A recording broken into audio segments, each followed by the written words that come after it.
আমার বাসায় তো হামলা করছে মেয়েরা।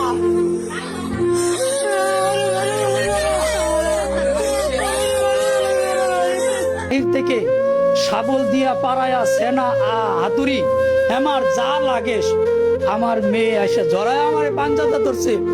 বাবা আমাকে হেফাজত করো। আবিদ আর সুবিদ, আবিতে আমার গলার এই জায়গায় পিস্তল ঠেকা খাঙ্কির বুট ছাইরা দে, নালে গুলি করে মেরে ফেলাবো। আমার মেয়েটা বলে বাবা আমাকে বাঁচাও, পৃথিবীর বুকে আমি একমাত্র বাবা। এরা 40-45 জনের মতন একটা গ্রুপ ছিল।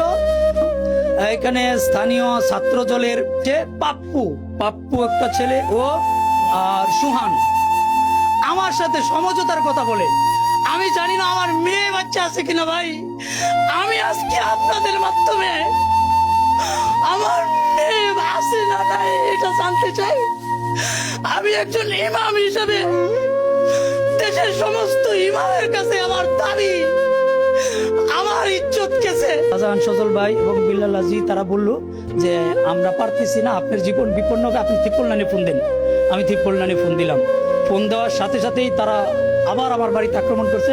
আমি আমার এই গেটটা আমি আটকে দিই। আমার এই গেটটার মধ্যে এখানে এখানে তালা ছিল, একটা বড় তালা ছিল। পরবর্তী যখন আক্রমণ করতেছে আমি আরেকটা ডাবল তালা এখানে লাগাই। ডাবল তালা লাগাই আমি এই জায়গায় দাঁড়ায় আমি ভিডিও করার প্রস্তুতি নিয়েছিলাম। এখানে ছেলের বাপ সুরুষ দাঁড়ায়া বলতেছে খাঙ্কির ভিতরে গুলি কর। তখন সুমিত দৌড়ায় আসছে, দৌড়ায় আইসে আমাকে এখানে থেকে পিস্তল বের করেছে, কাঙ্কির ভিডিও করস। তখন আমাকে আমার শ্বশুর ছিল, আমাকে এই ভিতরে টানটা নিয়ে গেছে। তখন আমি এটা আশা ছেড়ে আমি আমার ঘরের ভিতরে ঢুকি। আমার শালক ছিল আমার এই ঘরের ভিতরে। আমি বলতেছি আমি আমার শালককে নিয়ে ঘরের ভিতরে যাই। আমার দুইটা দরজা, আমি এই দরজার ভিতরে যখন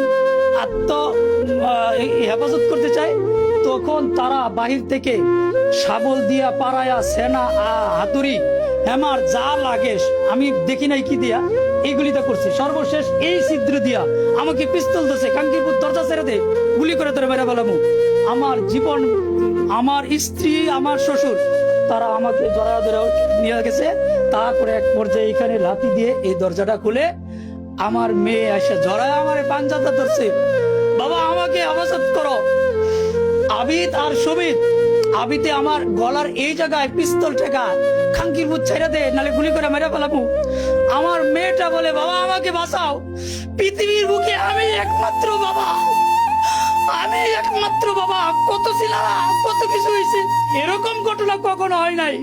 একটা মেয়েকে তার বাবার বুকের থেকে অস্ত্র থেকে বাস্তব নিয়ে যা, এটা একমাত্র জীবন্ত। নির্বাহী অফিসার এবং থানায় একাধিকবার ফোন দিছে এই সন্ত্রাসীদেরকে ধরার জন্য। জানি না কার ইয়াতে এখন পর্যন্ত মূল আসামি ধরে না, আমার সাথে সমঝোতার কথা বলে। আমি জানি না আমার মেয়ে বাচ্চা আছে কিনা ভাই। আমি আজকে আপনাদের মাধ্যমে আমার মেয়ে আছে না নাই এটা জানতে চাই। আমি একজন ইমাম হিসেবে দেশের সমস্ত ইমামের কাছে আমার দাবি, আমার ইজ্জত গেছে। এটার জন্য আমি বিচার চাই আপনাদের মাধ্যমে, ইমামদের মাধ্যমে, প্রশাসনের কাছে এবং প্রশাসনের সর্বোচ্চ যারা আছে আমি উপজেলায় সবাই জানাইছি। আমি এখন পর্যন্ত কোনো বিচার